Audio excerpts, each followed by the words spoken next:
Okay, so welcome to our new episode sa ating Mamalakaya podcast.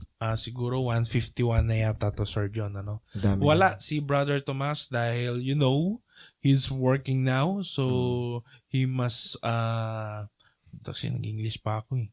Baka nararamdaman na niya yung, yung pagod, yung hapo. No? Yes. Nang merong Pero nakakapagod nga ngayon. Katulad kanina. Kasi mainit eh. Monday pa lang parang hanggang Friday na ipagod. Kasi mainit nga. Maalinsangan. Ikaw nga kama, sir, di ba? Sabi mo parang may sakit-sakit ka ngayon. Oo. Kaso nga lang, di naman lagnat, pero parang, syempre, unahan mo na. Paramdam. Uso pa sa school namin, sore eyes. Ganun. Oo. May sore eyes Bakit ba nagiging outbreak. uso yung sakit sa Siguro dahil yung pagbabago ng panahon. Yung kasalanan given naman yun. Tapos fallen naman na yung word. Pero kumbaga, biglang ganun. given naman na yun. Given yun. Ibig sabihin, hindi ko dinay-deny yun, pero given yun. Yung pagbabago ng klima ng panahon.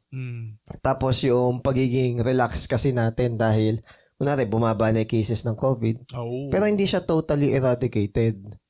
So, hindi na lang tayo takot. Parang parang hindi na takot na magkaroon. Ayan. Pero grabe takot sa atin nun, no? Hanggang sa nagkaaway-away pa, no? Bakit lumalabas ka? Ay, nagkakatutunan pa. Tapos yun nalinita pa. Yun naman yung lagi nagkakalat ng virus. Di ba sa mga barangay nun, daming mga na-issue. Wala lang, throwback lang. It's actually yun siguro time mga 10 years from now, nakakatawa siya. No? It's just a matter of time na lang naman kasi pag ganun eh. Hindi pero totoo siya naman talaga na maraming talaga namatay. Lalo na may mga comorbidity. Yun. Naalala ko comorbidity na yan. Hirap kasing i-spell eh. Okay. So, last week, tungkol to sa kamangmangan ng Diyos. Kung meron man. Foolishness. Ito kasi poetry, no? Hindi ko naman sinasabi na mangmang Diyos. Wala namang ganong sinasabi. Kaya nga may quote and quote dun sa title. Kumbaga, dahil nga hindi natin ma-arok kung ano ba talaga yung karunungan ng Diyos, inihalin tulad na sa tingin natin yung pinakamatalinong human way dito sa mundo, hindi pa rin siya aabot kahit yun sa kamangmangan. Kung meron man. Kasi daw, magkaibang kategory yun.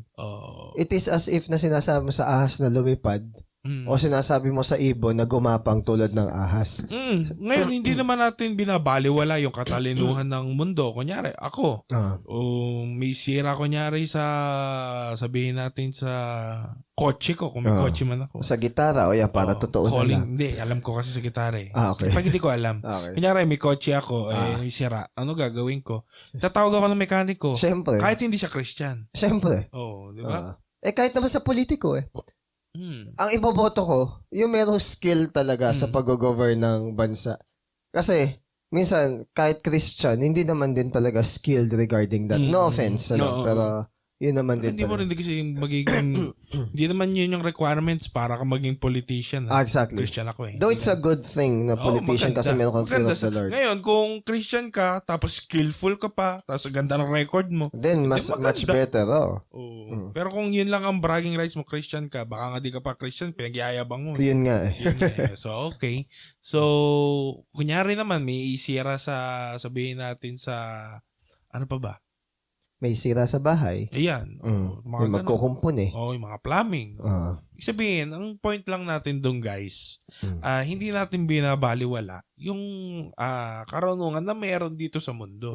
Pero, kung ang pag-uusapan ay yung mga mahalagang bagay, tulad ng kaligtasan. Mga spiritual na bagay. Ayan, kaligtasan. Ano nang gagawin natin sa buhay natin? Anong purpose ko sa buhay? Kasi, minsan, yun yung mga hindi kaya nang sagutin eh. Yes, diba? exactly. Actually, marami ng mga filosofiya tungkol dyan. Mga stoicism. Stoicism. Stoicism. Mga, tapos yung skepticism. diba? Tinuturo mo yan, sir. Madaming ism. Madaming filosofiya kung way of life. Yes, ang tao. Ano ba mga pinakasikat ngayon sa generation ngayon? Apatheism. Ngayon? Apatheism, Yung wala na silang pakialam kung may Diyos ba o meron. Doesn't matter. Ibig sabihin nun, apathetic, is a behavior na may Diyos o wala, doesn't matter. Sumalaga masaya ako. Parang ganun. Yun yung ngayon, uso. Tapos yung, skeptic. Feminism. Din. Konti, marami na rin pala. Marami na rin. Lalo na sa West, no? Cancel culture. Ay, okay. Yung mga ganyan, uso yan. Cultural appropriation. Tawag dito, yung mga, di ba, dati may transsexual, merong transracial, may ganun-ganun ano yung pa. transracial? Parang feeling niya, ibang ibang race o lahi na natrap sa ganitong lahi. Diba, ganun pa. Meron pang trans-abled, feeling niya disabled siya. Hindi naman. Hanggang saan yung limit no? Limit ng mga ganun bagay. Pwede ba yung kunyari, yung age mo, ibahin mo? Feeling ko, hindi ako... Baka doon na yung papunta. Yung tawag dito, feeling niya baby siya or matanda. Meron ganun, yung matanda, full grown, pero feeling niya parang baby siya. Parang wala ng truth. Hindi na absolute. Hindi na objective. Wala nang linya, kumbaga. Kumbaga subjective na lang. The moment na hindi mo nilinyahan yung una, sunod-sunod na yan. Ma-adjust na yan. Yun yung gustong sabihin ni Pablo sa mga tao dito sa Corinto. Mga taga-Corinto. Bakit? Kasi sila ay nasanay sa mga filosofiya ng tao bago pa sila maging Kristiyano. At dinala nila yon sa buhay Kristiyano. Ang sinabi ni Paul sa Kristiyano, hindi ganyan. Hindi ito panibagong aral. Kumbaga, hindi ito bagong aral lang na lilipas din. Diba? Para kasing dati si Aristotle nagturo sa amin. Ngayon, ito naman. Idadagdag natin. Hindi siya ganun eh. Hindi siya ganun. Hindi siya addition sa atin. So, sige, punta na tayo. Mga kapatid, verse 1 hanggang 4. Mga kapatid, nung pumunta ako sa inyo para i-preach ang mensaheng galing mismo sa Diyos, hindi ako gumamit ng mga nakaka-impress na salita para magmukhang matalino. Kasi, nung kasama niyo ako, nag-decide akong kalimutan ng lahat except ang pagtuturo tungkol kay Jesus Christ at ang pagkamatay niya sa krus. Nakita ko kung gaano ako kahina at nanginginig pa ako sa takot nung nandyan na ako sa inyo. Nung nag-preach ako ng mensahe, hindi ako gumamit ng mga nakakabilib na salita at talino ng tao. Instead, pinakita ko sa inyo ang kapangyarihan ng Espiritu ng Diyos. Okay. Si Pablo ba to? Yes, si Pablo. Konting Si Paul, nag-arrive siya sa Corinth na dinedescribe noong Acts chapter 18. Sige nga. So, nung pumunta siya sa Corinth, na-meet niya si Aquila at si Priscilla, yung mag-asawa na nag-share kay Apollos about sa Holy Spirit. Okay. Okay, yun. Yeah. So, naging kagaya rin sila ni Paul na tent maker. Ayan. So, nag-minister siya sa Corinth ng 1 taon at kalahati at hindi siya as much as possible nang hingi ng suporta doon sa abuloy ng mga church na nandoon. Kundi binuhay niya yung sarili niya sa pamamagitan ng... Bakit sa tingin mo, sir? Para hindi siya maging katitisuran in relation with sa pera. Ayun. Mahirap kasi masira sa pera. Yes. Ngayon, Kahit na may rights naman siya as a person who shared spiritually yung kanya wisdom na na-receive diba sa Diyos. Diba yung sinabi, do not muzzle the ox when he's trading. Trading. Ang ibig sabihin kasi nun, guys, nung Old Testament, yung mga ox natin, yung mga hayop na ginagamit natin para tayo umani. Okay. Minsan yung iba binubusalan yung bibig. Sila naman ngayon, dahil may busal yung bibig, habang nagtatrabaho sila, di ngayon nila makain yung yung pagtatrabahuhan nila. Kaya yun yung naging problem. Kaya sabi, maawa naman kayo dun sa ox. Habang nag-aararo siya, habang gusto niya kumain, di pa kumain. Oo, pag may nalalaglag dyan, di kainin niya. Part naman niya yun eh. Yet, hindi in-exercise yun ni Paul. Ngayon, Sir John, ito ang magandang tanong, Sir John. Dahil ba hindi in-exercise yun ni Paul, dapat hindi rin exercise yun ng lahat? Not necessarily. Okay. Pwede naman i-exercise. Lalong-lalo na sa mga churches na able naman talaga i-support yung kanilang minister. Pero sa mga churches na hindi pa able yung minister at baka nga mas well-off pa yung minister kaysa doon sa mga tao, it's very good na yung pagiging merciful and compassionate talaga no minister is yun talaga yung mangibabaw sa kanila. Yan. Now, sabi dito, hindi daw dumating si Pablo through excellence of speech.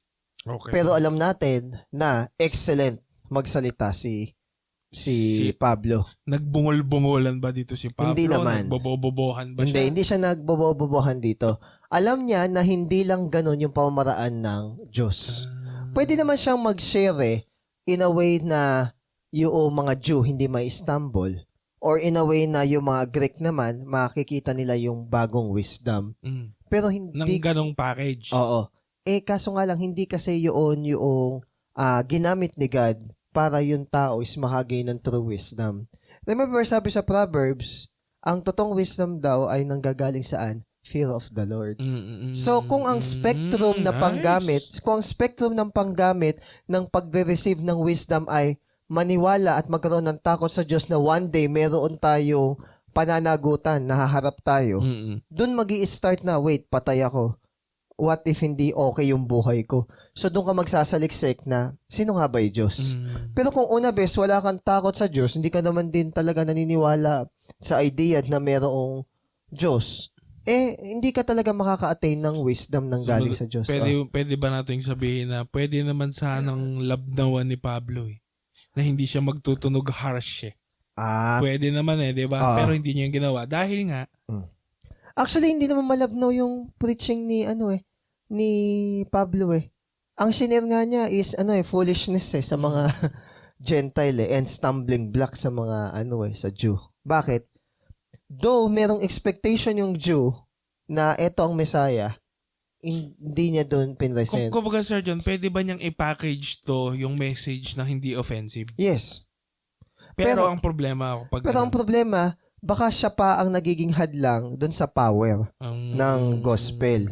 Kasi kung hindi natin kinahihiya yung ebanghelyo, hindi natin kinahihiya na yung good news ay naihatid sa atin sa pamamagitan ni Kristo na na-crucify, paano natin ma-attain yung wisdom ng Diyos kung yung pamamaraan na gusto nating sundin hindi yung Kanya, kundi yung pamamaraan natin? Way natin, Kasi nga yung Jew, ang gusto nilang pamamaraan, ito, na yung darating na Messiah is yung talagang military powerful. Yung sa Greek naman, ang sinisik nila is yung matalino or full of wisdom. Hindi nga. Ito yung sasabi ko sa estudyante ko nung shinare ko to Sabi kong ganon, hindi nga kasi yun yung ginamit ng Diyos na way para makilala at ma-attain natin yung wisdom niya. Ngayon, sabihin nyo, bakit ganon? Simple lang, siya kasi yung Diyos, hindi tayo. So kung siya yung Diyos, hindi tayo, susunod lang tayo sa kung ano ang pamamaraan. Sovereign Yes. Halimbawa, may germs dito. Ang way lang para makita mo yung germs ay gumamit ng microscope. Kahit anong gamit mo ng magnifying glass, kung hindi naman talaga yun yung pang-instrument na gamitin, kahit sanda mo ka lang magnifying glass yung masira lang yung mata mo, kung hindi naman naayos yung lente na katulad na sa microscope, wala din. O kung gumamit ka dyan, sabihin natin camera, kahit picture mo pa yan ng pagkalapit-lapit o izoom mo pa, kung hindi nga siya katulad nung sa microscope, wala din. Yun ang pinipilit ng tao. May mga linyahan pa sila na, God, pag hindi mo sinagot tong prayer na to, hindi ako maniniwalang Diyos ka. Meron pa kang joke na meron pa kang, pag hindi nanalo si Lenny, hindi ako maniniwalang may Diyos. May ganun pa ako nabasa dati Bakit ikaw ang nagtatakda o nagdidikta paano makikilala Diyos? Sino ba ang Diyos sa inyo in the first place? Siya. Ikaw ang mag-a-adjust ngayon. Ikaw ang mag-a-adjust ngayon kung paano mo siya kikilalanin. Because ginawa na niya, sinabi na rin niya kung paano siya makikilala. Ayaw kasi natin. Sumunod. Ngayon, ganito ang gagawin natin ngayon, ganito ang gagawin natin. Marami kong matatalino sa mundo Okay. Papakadalubhasa yan, ganito, may ganyan-ganyan gagawin pamamaraan. Hanggang sa ang conclusion lang nila, may Diyos, yun lang. Pero hindi rin nila nakilala kung sino yung Diyos na yun. It is because hindi naman ordained yung pamamaraan nila na yun yung way para makilala nila yung Diyos. Mapilit Kaya mamaya sasabihin din yun. Sige, sir. Pero ito, bakit mahalaga na si Jesus is crucified? Kasi si God the Father, it pleased Him na yung gospel is maahayag dun sa foolishness sa tingin nung tao. Yun yung way niya And also, maging careful daw tayo na sa pag-share ng gospel, hindi natin naharangan yung totoong mensahe o hindi natin naharangan yung Diyos. Pwede ba nating harangan? Yes. Paano? Sample. Halimbawa is, binibigyan natin sila ng puro science. Anong science? Yung science. Yung yung mga proof about ko sa science. and wonders. Magano lang sila. Lalaki lang yung utak nila regarding sa mga information and facts. May mga preacher ako na papakinggan na. Pero hindi naman talaga. Minsan, ang ma-focus pa kung gaano katalino yung nagsishare. Ang galing ka sa science. Diba? Pati galaxy alam, saka yung anatomy. Hindi ko dinidiscount na mali yun. Ang sinasabi ko lang, hindi yun yung way. Okay. Yung iba naman, ang gagawin, may pakulo. Papa Sports Fest. O kaya naman is magpapapiding program para i-share. Kung kayang i-persuade ng tao yung ibang tao using human wisdom, kaya din nila, ulitin ko, kung kaya i-persuade ng tao yung tao na pumasok sa kingdom ni God through human wisdom, kaya din sila i-persuade ng tao na lumabas sa kingdom ni God through human wisdom. Tama. So, ang mangyayari niyan, i-maintain mo sila through human wisdom. yes. So, again, kontrolin mo ngayon sila. Oo. Sa loob ng simbahan. Tas ang maganda pa dito, si Paul, though matalino siya, dependent siya kay God. Kaya nga sabi dito, in weakness, in fear, and in much trembling. Hindi ko alam kung may sakit ba dito si Paul. Hindi ko alam kung si Paul ba dito ay mayroong pinagdadaanan. Pero salamat dun sa kung ano man yung nangyayari sa kanya. Because hindi siya nag-rely sa sarili niyang wisdom. Di ba tayo, may pagkakataon na, hindi, alam ko naman ng i-share yan Salvation na naman. Minsan ganun tayo Pero ang point is, tayo ba pinag-pray man lang ba natin na Lord, kumilos ka? Kasi kahit na ma-share mo din yan, kung hindi ka dependent din kay Lord, ala namang power Kung di rin tama yung sinishare mo, wala ding power. Minsan umaasa tayo sa ganda na illustration Ayan. Hindi sa PowerPoint. Hindi tayo nagtitiwala sa kapangyarihan ng Diyos na kahit wala yung mga pakulo at yung mga illustration na yon is kikilos ang Banal Espiritu Santo kung gugustuhin niya. So in short, huwag tayong mag-rely sa sarili nating power, huwag tayong mag-rely sa sarili nating Ibig sabihin ba nun, sir, wisdom. Hindi na kailangan mag-aral? Mas kailangan nga nating mag-aral. Ayun. Diba? Kasi show yourself approved Yun ang rightly dividing the word. Ibig sabihin, yun yung sign na talagang hindi sa sarili mo. Oo. Kasi nag-aaral ka. Tsaka lalo na kung alam mo matalino ka sa mga bagay sa mundo, alam mo na ito ay hindi earthly na karunungan, talagang mag-aaral ka because hindi kaya i-capacitate nung earthly wisdom mo yung heavenly wisdom. Ngayon sir, yung mga maraming alam sa Bible at matatalino sa Bible lang nalilibak na Di ba? Ganun ang uso ngayon Baka Pharisee kahit. Pero ang maganda naman dito, sabi ni Jesus, yung mga sheep daw niya alam yung voice niya. So yung mga nagsasabi na mga Pharisee ito, ay ganito, ganyan. Baka it might be hindi sila mga tupa talaga ng Diyos in the first place. Okay. Kasi kahit naman Pharisee mag-share, sabi, maniwala ka sinasabi nila, wag mong paniwalaan yung ginagawa nila. In the most extreme case. Kaso nga lang, minsan, may na lang din. Para, imbis na mag-repent, di ba, parang grabe naman. Grabe naman yung nag-share na yan. Alam mo naman yung tao, mas i-highlight yung offense kaysa sa makita yung offense sarili na kay God. Sarili. Yan ang culture ngayon. Para bang, di ba, kaya nga nilalagay sa SOCMED para i-bash yung pamamaraan halimbawa ng pangkokorek. Para i-bash yung pamamaraan halimbawa. Pero, ang kinokorek nga ng pamamaraan na yun, yung maling pamumuhay. Bakit parang ang naging sentro pa ng pangbabash yung paraan ng pagkokorek instead na ang talagang... Yung kinokorek? Instead ang talaga, bigyan ng dealing and correction talaga dito, yung maling pamumuhay. Yung diin, yung diin dapat natin sa... So, nagiging totoo na yung binabanggit sa Romans. Naging baligtad. Kung ano yung mali, yun yung nagmumukha pang tama. Yung tama, yung pa yung nagmumukhang mali. Wag naman sana. Wag naman sana. Sa loob ng simbahan, ganun. Oo. Kasi kung wala na nagko-correct at wala na nagpapakorek, paano pa magre-repent? Kaya nga may may Biblia tayo Yes. Diba? Para kung sakaling bias man tayo sa tao, siguro naman sa salita ng Diyos. Baka hindi naman. tayo bias. Baka naman. Baka naman. Verse 5 lang. 5. Kaya hindi sa talino lang ng tao nakabase ang faith nyo, kundi sa kapangyarihan ng Diyos. Ayun. Kaya careful ka, baka charismatic ka lang na na-attract mo sa sarili mong katalinuhan yung mga tao. Ay, ang galing magpaliwanag.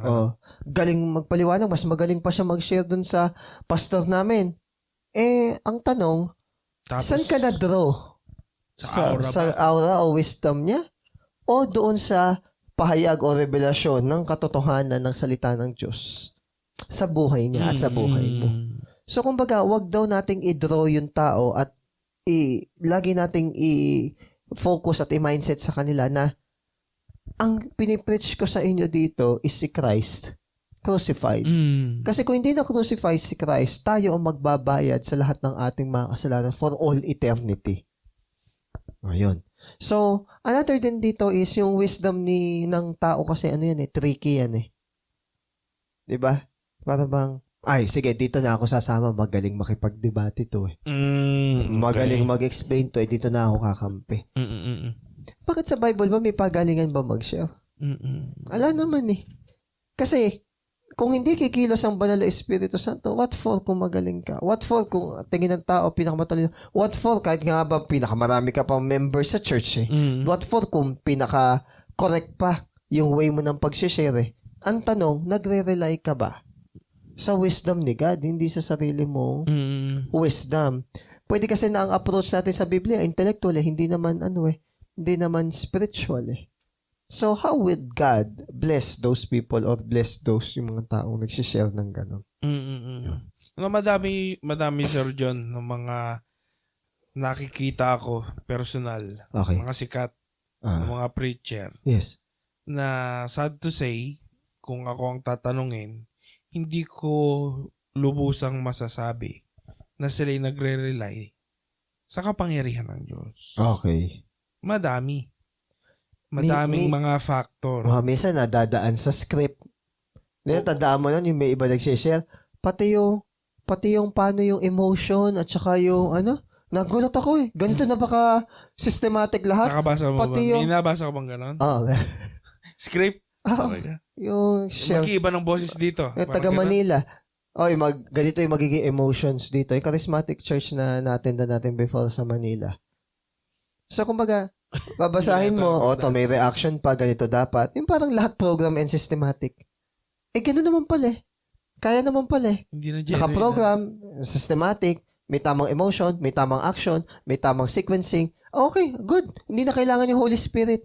Kaya na eh. Yeah.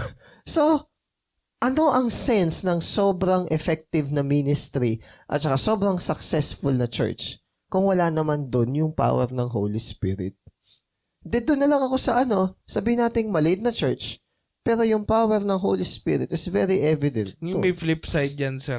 Ang flip side yan, sir, is merong tao na sabihin nating totoong nananampalataya at naglilingkod sa Diyos. Okay. Eloquent. Matalino. Ngayon yung mga iba na nag-jealous siguro. Ganun siya. Tapos, hindi naman sa galing ng tao yan eh. Hindi naman yan sa magaling ka lang pero hindi ka dependent. Okay. Kaya ganun na siya. Ganito. Kailangan din natin i-discern. Is it out of jealousy? Bakit nga ba natin sinasabi? O talagang may katotohanan na false prophet talaga yung tao? Pwede. Yun. So, meron namang ganun discernment eh.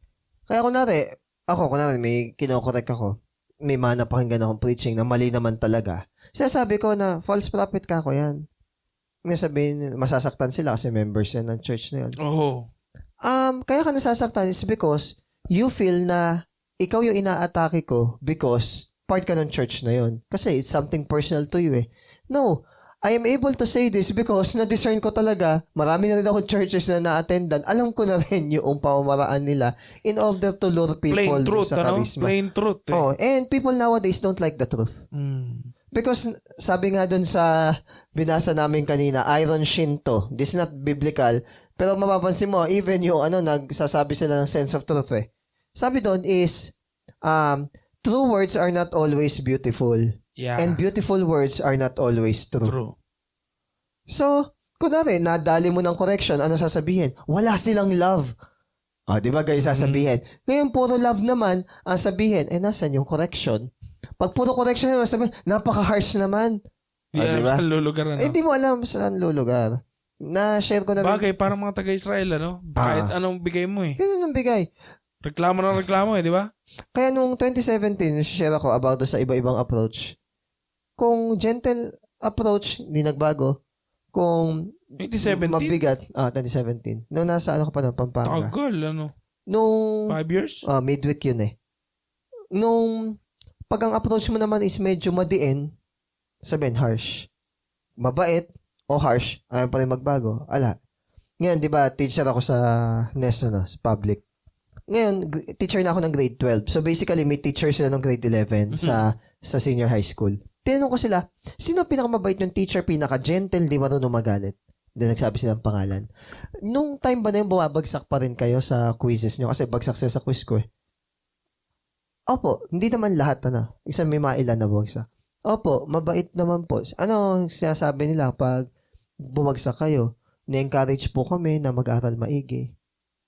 Sige, ito yung tanong ko. Nung in-encourage kayo, pumasa na ba kayo? Hindi rin, sir. Ito, katulad ko, medyo sinusungitan ko kayo. Bagsak pa rin, di ba? So, ngayon, tanongin ko kayo. Mabait yung teacher niyo dati, di ba? Mahigpit ako. Meron ba nagbago dun sa grade niya? Wala. So, ibig sabihin, hindi na about sa approach. Hindi na about sa approach. At saka in the first place, hindi naman talaga dapat about sa approach. Oo. Kasi, yung grade mo ang dun Para bang ini-spotlight mo yung isang bagay na hindi naman yun yung binibigyan ng criteria. Kaya ako pagsak kasi teacher ko masungit tuloy yung mental health ko. Hindi naman sakwan Pero ako kasi pag magtanong leading. Leading, ibig sabihin, kapag... May katutunguhan. Hindi, pag umuo ka na sa una, trap ka na dun sa kasunod. Kasi sinabi nila, meron ba kayo mabait na teacher? In-opposite ko kaagad sa ugali ko. So sabi na meron. In-encourage ba kayo pag mabagsak? Daw. Ano nangyari? Bagsak pa rin po. Mabait yun mahigpit ako. Same pa rin na score. Meaning to say... Punta tayo sa spiritual. Okay, ngayon na yun sa spiritual. Meaning to say, minsan hindi na sa approach. Isa hindi. Kasi paano yun? Yung approach, that's a different issue. Sige, pag-usapan natin. That's a different issue. Pero ang point pa rin, yung issue nung about sa'yo, nag-repent ka ba? Yun yung point dun. So, ang pinakamahalaga sa lahat is faithful tayo na i-preach yung tamang gospel. Why? Kasi sa Bible, sa Galatians ata yun, sabi daw, sumpain yung nagbabahagi ng maling ebanghelyo. Yung ebanghelyo na hindi galing sa tinuro ng mga apostol. Kahit pa nga daw anghel Anathema. Diba? Sumpain sila. Kahit nga daw anghel, kung mag-preach daw sila ng ibang ebanghelyo na hindi ayon dun sa itinuro din ni Jesus at ng mga apostol. Bakit tayo hindi maingat na mag-share na ganun? Gusto natin mabait, respeto. Gusto lang natin yung charismatic, gusto lang natin yung... Respeto lang sa... Respetuhin mo yung kasalanan ko, brother. Gusto lang nila yung feel good. Hindi pwede yun. Pwede ba yun, sir? Yung respetuhin mo yung kasalanan ko. Brad, pag nirespeto ko yung kasalanan ko, narespeto mo naman ba si God nung nirespeto ko yung kasalanan mo? Hindi rin. So, bilang brethren, pananagutan mo sabihin yun. Yeah. Si John MacArthur nga ito, ang harsh nga ni John MacArthur doon sa point na, pero magigets mo Sabi ganon, huwag kang masyado mag-worry kung na-offend sila sa message mo. Because in the first place, hindi naman din sila nag-worry na na-offend nila si God. So, mas harsh yun. Pero dahil ako nga nagsabi at bias. Pwede. Ganun yun May partiality kasi yung tao Okay, sige. Regardless kung sino nag-share o nagsasabi. Ang tanong, yun ba yung katotohanan na sinasabi sa Biblia? The answer is yes. Ba't tayo pa rin mag-submit? So, ibig sabihin, talagang bigat o weight o revelation sa kanila yung salita ng Diyos. Masakit. Pero totoo. Nagre-rely kasi tayo sa sarili nating wisdom And may style pa tayo na napapaniwala natin yung sarili natin na tama yung ginagawa natin because of these following things na sa tingin natin tama naman. Ano sa tingin mo yun, sir? That is self-deception. Ano nga yung parang nakakapagpa-deceive sa tao? Wrong decisions and emotions. Saka, syempre, compromise, sin. Isa pa, kaya ka minsan na umiigting ba at na-encourage ka pa na hindi naman siguro malito. Sa ano din? Sa circle? Naghahanap ka ng approval. Ng approval ng ibang tao. Tapos, kunwari, iniiwasan mo yung circle na nagko-correct sa'yo. Ang sinasama mo yung circle na hindi nagko-correct sa'yo. Sa opisina. Doon din naman sila nakikinig. Okay lang. Pag nagsama-sama na naman yung mga kabit. Same feathers. Totoo Actually, even sa school. Totoo ba yung same feathers? Birds of the same feather flock together. There's may truth naman din doon, okay? Ang sa akin lang, kahit sa school, ganun eh. Parang grupo daw namin yung pagsisimulan ng problem. Hindi. Lately, mga issue, hindi naman sa grupo namin nag-i-start talaga. It so happen na mas kaya nilang kontrolin at saka pagsabihan yung group namin kesa doon sa grupo no mas talaga dapat kastiguhin. So, minsan, may partiality talaga yung tao. Minsan, kung sino lang kaya nila, yun lang talaga. Okay.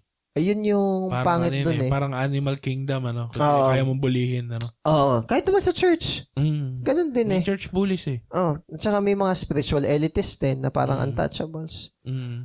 Ngayon, at the end of the day, gaano ka teachable yung puso natin.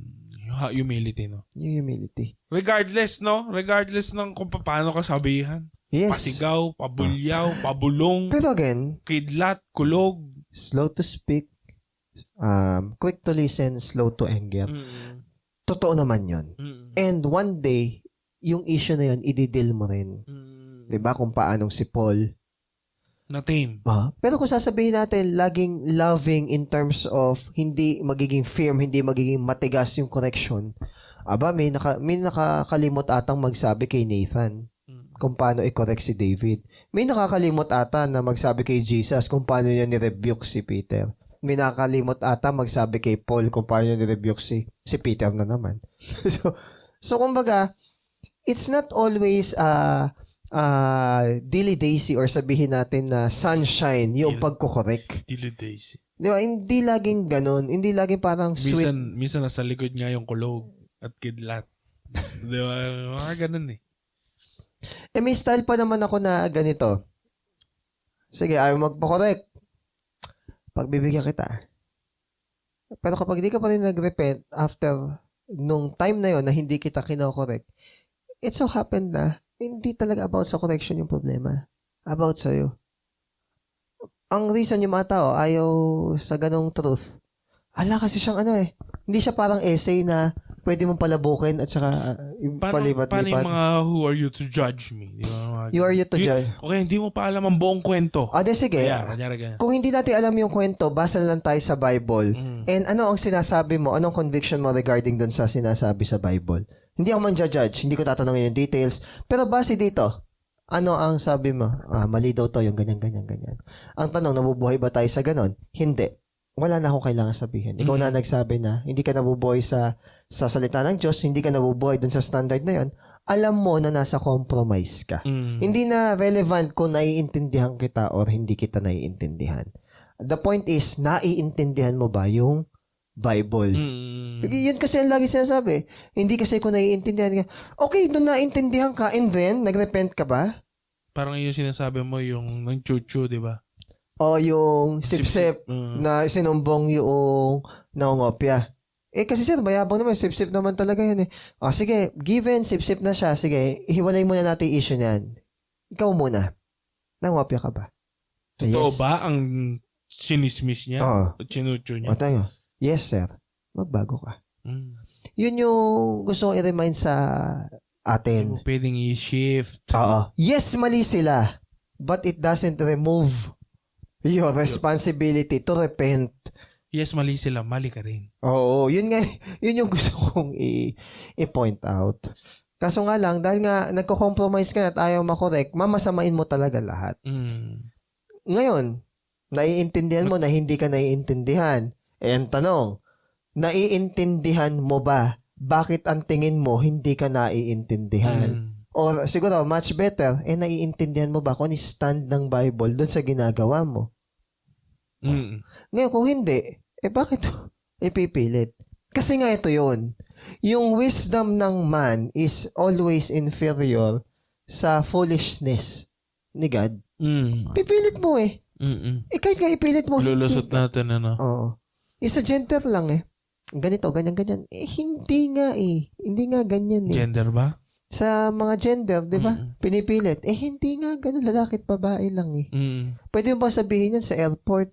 Ito po yung requirements. Ganyan. Kulang ka na isang requirements. Baka pwede na to. Hindi nga po eh. Ito po yung requirements. Hindi baka po, na-offload ka. Hindi ka na natuloy.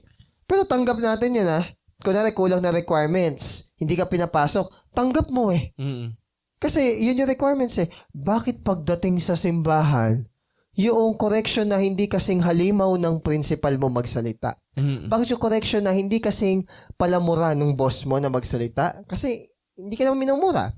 Hindi ka naman yung sobrahan ng harsh. Bakit yun tanggap mo na nagmumura yung principal mo, tanggap mo na yung boss mo is ganito. Sakit. Pero yung diretso kang sabihan ng brethren na hindi ka naman minura, hindi ka naman pinagkalat, hindi ka naman pinagtulungan, bakit yun hindi mo matanggap? Doon pa lang, may partiality tayo talaga doon sa wisdom na tinatanggap natin. Ang masakit pa, meron tayong preference kung paano lang natin gusto i-correct at kung sino lang ang mangko-correct sa atin. May mga iba akong nakausap na gano'n. Mahirap yung gano'n. Parang, tama ka naman, pero mali yung way mo eh. Parang, yung mga ganun eh. Di ba? Tama, mali yung way. So, anong napulot mo dun sa tama? Ngayon, kung wala ka napulot din dun sa tama, mali lang yung way, hindi ka nag-profit. Hindi siya nag-benefit. Hindi ka nag-benefit. At pag ang tao kasi masyadong emotional at nasa compromised state na, biological to eh, sinitiskan yung utak. Nagsishrink talaga yung judgment area. Kaya hindi siya gano'n nagfa-function na maayos. Nanonood ako ng parang hindi na national History. History channel parang yun eh. History channel. Yung 7 deadly sin. Yung sa last. Diba? Parang nag-shrink siya. Ganun kasi ang mechanism. Biological yung pa yun. Yung decision making niya, Yes. nag-shrink ka. Yes. Hindi siya talaga makakapag madadarang. Yes, madadarang. Ano ibig sabihin nun? Di ba para siyang mga moth, di ba, na umaaligid sa apoy. Nadikit siya, sunog yung pakpak, nasa namatay. Wala naman siyang intensyon na masunog. Yes. Sana. Yes. Ewan ko lang. Hindi natin alam. Yun din naman. Lumalapit eh. Yun din sabi ni John MacArthur eh.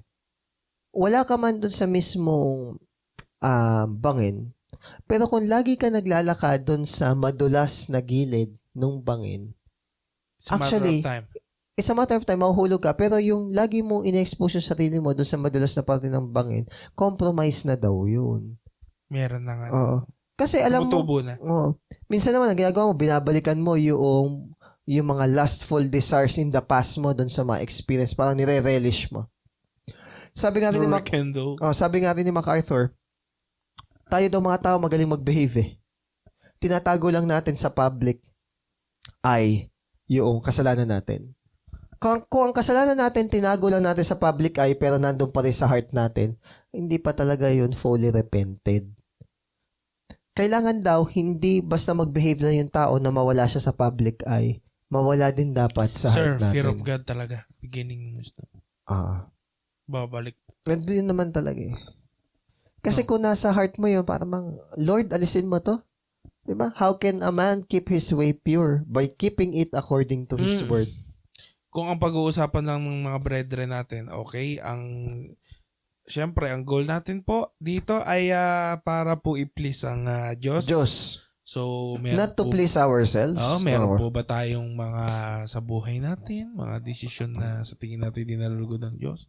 Ngayon, kung nag-agree naman tayo talaga doon, binaptize tayo, di ba? Kasi yun yung patakaran na kapag ikaw ay hindi natin na legalistic way yan. Pero may expectation na talaga ang tao sa isang Christian.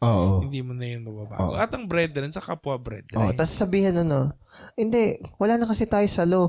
Yes, pero hindi nagbago ang standard ni God. Yun yung laging kasi ginagamit na na pang-rebut Nang ayaw mag-repent. Ala na tayo sa law. Yes. Huwag mo kong batasin. Wala na nga tayo sa law, yes. Pero yung grace ni God ibinigay para ma-overcome natin yung sin, hindi para magpatuloy tayong mamuhay sa Certainly sin. not. Sabi So, nga certainly.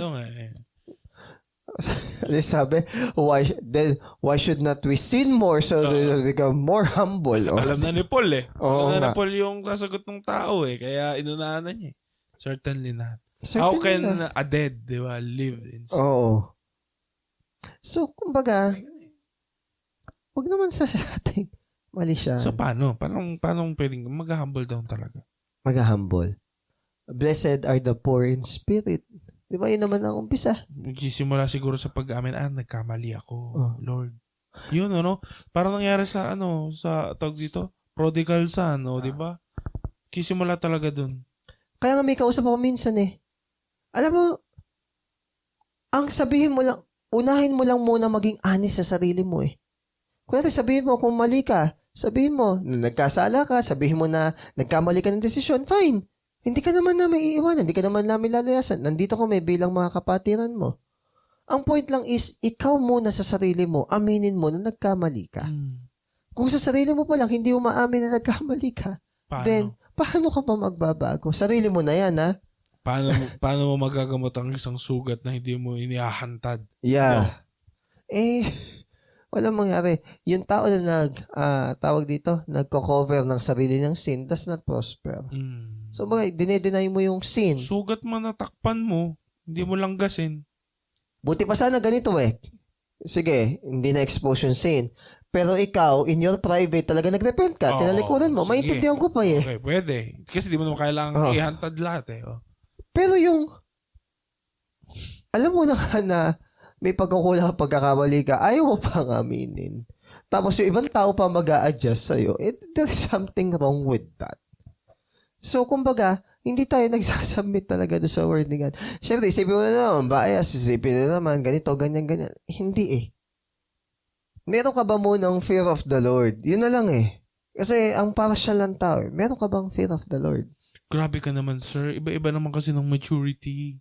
Okay, binanggit din kasi yan. Binanggit din kasi yan yung sa maturity. Paano yan? Pero remember na even yung immature, even yung little children, sinabi that you know that your sins are forgiven. Alam din ng mga bata na if their sins are forgiven, hindi na sila dapat mabuhay dun sa sin na ipinatawad na sa kanila. Basic yun. Kaya nga na-frustrate si Paul By now, you should be teachers of the word na. Pero ano nangyari?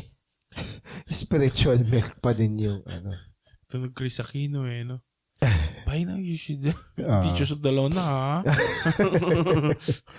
Okay. May ganun, pag si Paul accepted talaga. Pero kapag iba, harsh mo naman. Sa bagay, hindi rin pala accepted si Paul before. Actually, nung binasa ko kay Matthew Henry, nawiwirdohan din yung ibang tao kay Paul kasi parang asyado niyang passionate, asyado niyang parang driven.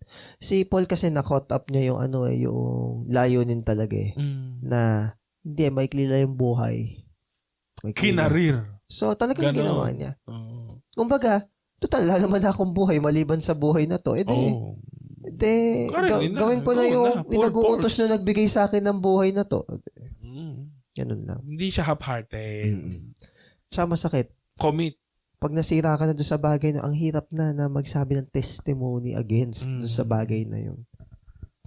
So, 6 to 8. Para sa mga matured na sa faith. Pinipreach namin ang totoong karunungan.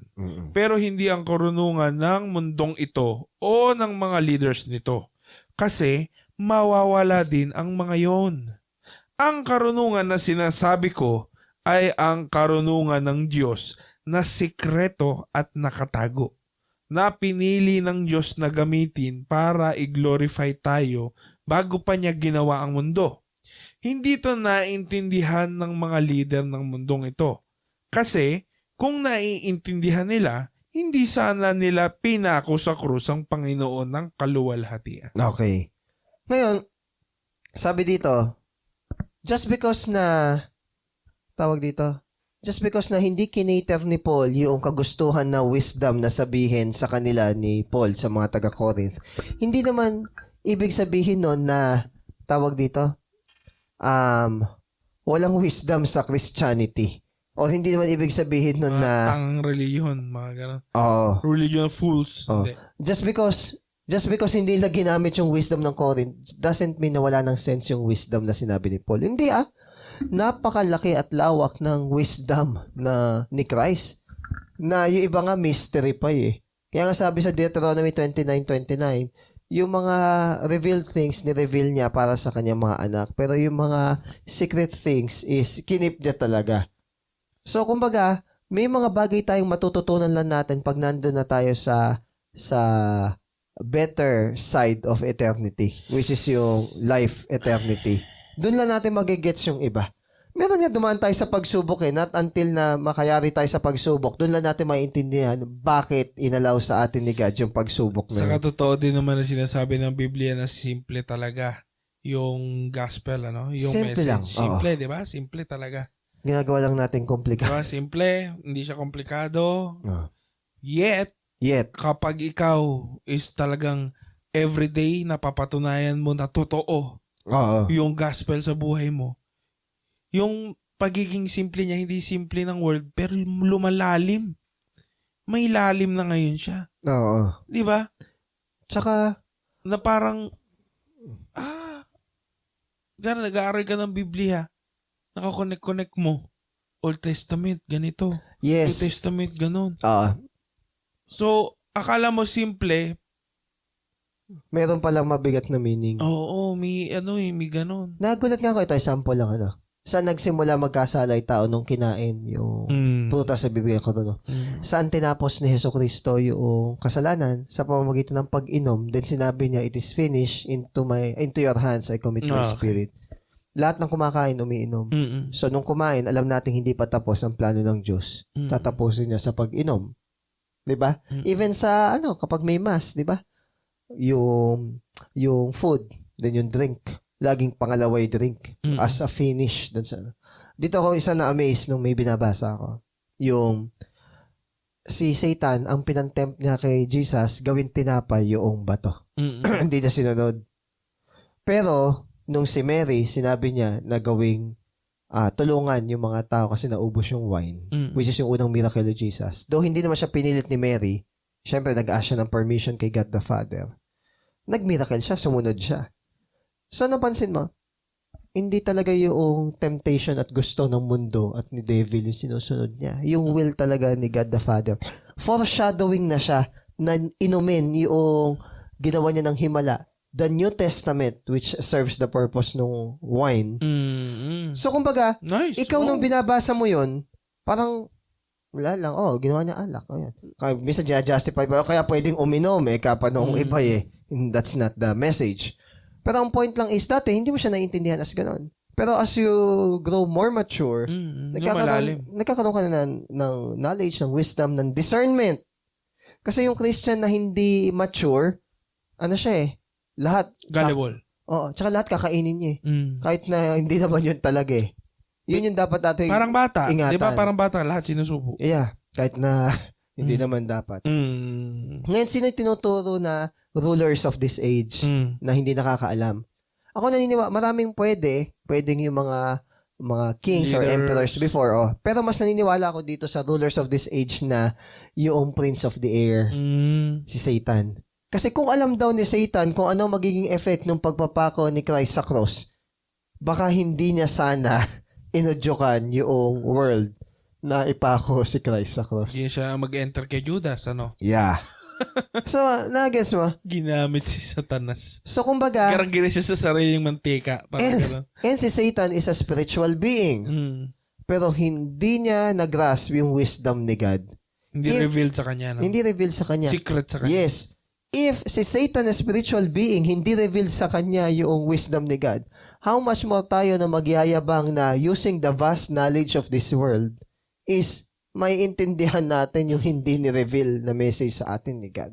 Yun nga ang nakakatawa, sir. No. Hindi ni-reveal kay Satan, hindi ni-reveal sa Old Testament. No, hindi ganun Parang blurred. Ni-reveal ngayon sa atin. Holy Spirit, may pastor, may Bible. Ayaw pa din. Yun nga.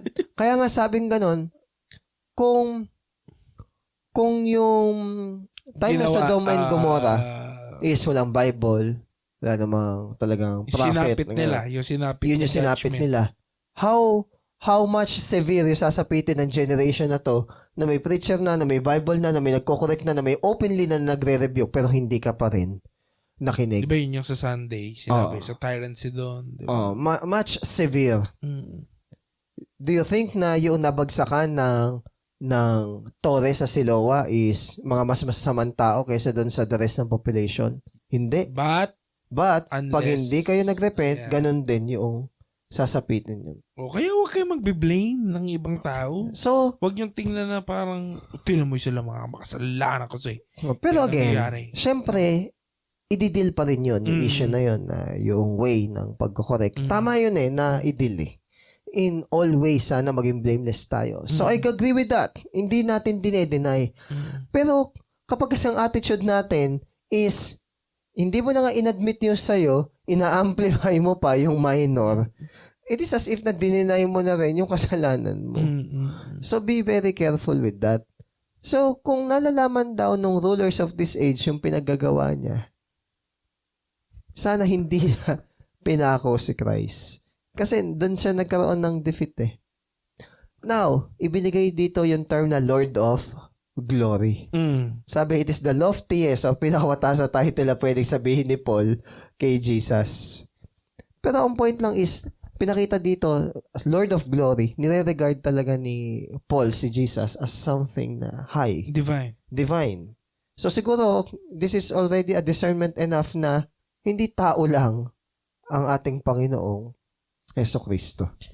May mapo-point kayo sa Biblia na papiso-piso na magsasabing na ako'y taong nagsasalaysay sa inyo. Oo, pwede. Pero kung babasahin mo ang kabuuan, totoo naman na tao nga siya. Totoo naman tao lang. Ay, totoo naman na tao siya pero hindi tao lamang. Kasi, even John 1:14, mapapaisip ka na, and the Word became flesh. So, ibig sabihin, ano siya dati? And even the existence na nang pasimula pa ay nandun ang salita. Alpha and Omega. Oo. Dapat malinaw na. Even sa philosophy nga meron tinatawag na first cause, uncause Walang nauna sa kanya. Kung siya ang simula, wala na nauna sa kanya dahil siya nga ang pinagsimulan. So yung mga ganun kasimple. Pero ang masakit, kahit ganun kasimple, which is galing sa wisdom ng tao, yun, hindi mo pa magets. Kung yung wisdom sa tao, hindi mo pa magets, di how much more pa pag yung wisdom na ni God yung ginamit. Again, para sa perishing, it is foolishness. Pero sa mga tao na nililigtas ng Diyos, it is about a sweet aroma. So, ang trabaho natin bilang Kristiyano, is i-share. Doon talaga magtatapos. And tayo, bilang sa pag-share, i-check din natin yung sarili nating buhay para hindi rin tayo ma-disqualify dun sa same message na sinishare natin. So, kumbaga, hindi siya puro palabas. Hindi siya puro papunta sa tao. Ikaw din, magsuri ka din sa ating sarili. Yun lang. So, yes, matalino. Pwedeng matalino yung tao. Pero hindi doon ang reliance natin sa grace ni God. Yes, yung tao is pwedeng orator, pwedeng persuasive, pero yung working pa rin ng Holy Spirit na magpapabago sa buhay ng tao. Yes, pwedeng madraw yung tao sa galing mo, pero si Jesus pa rin ang magdodraw dapat ng tao papunta sa Kanya. O di, i-diretso mo na. Mag-iingat din yung mga ibang tao kung sa galing lang, yes. Sa charisma lang. Tingnan ginawa ni John the Baptist. Narito ang kordero ng Diyos na mag-aalis ng kasalanan ng sanlibutan. Tinuturo niya, pinopoint niya. Nung tinanong nga, ikaw ba ang Kristo? Hindi ako, di ba? Sinabi niya. I must decrease, He must increase. So, ganun din daw dapat yung motto natin na hindi tayo yung dapat ma-highlight. And if yung tao is sinusuri yung buhay natin, dumating sana tayo sa pagkakataon na masabi din natin na imitate me sa imitate Christ. Tsaka nung sinabing tayo ang light of the world, panindigan na natin na tayo yung light of the world o si Jesus is umakyat na. Talagang umiilaw, Oo. Hindi pwede na ayaw natin yung pressure na ng Christianity. Part Pwede kasi magtago na sa, hindi, humble lang ako. Light ako na humble. Timidity yun. Humble lang. Humble lang. Low-key na ilaw. Hindi naman yung nilalagay sa ilalim, di ba? Ilalagay ka sa katawan. Siguro yun ang kulang. Kadalasan. Huwag nating idahilan yung, hindi, humble lang ako. Baka tamad ka lang. Huwag sabihin na humble. Because God did not give us spirit of... Hindi lang ako pala, pose. Hindi ko lang ako pala. Walang problema. Okay, sige, good. Basta huwag natin i-deny si Jesus. Maging totoo siya sa buhay natin. Ayun lang guys, salamat sa Thank you pagsama. po. God bless everybody.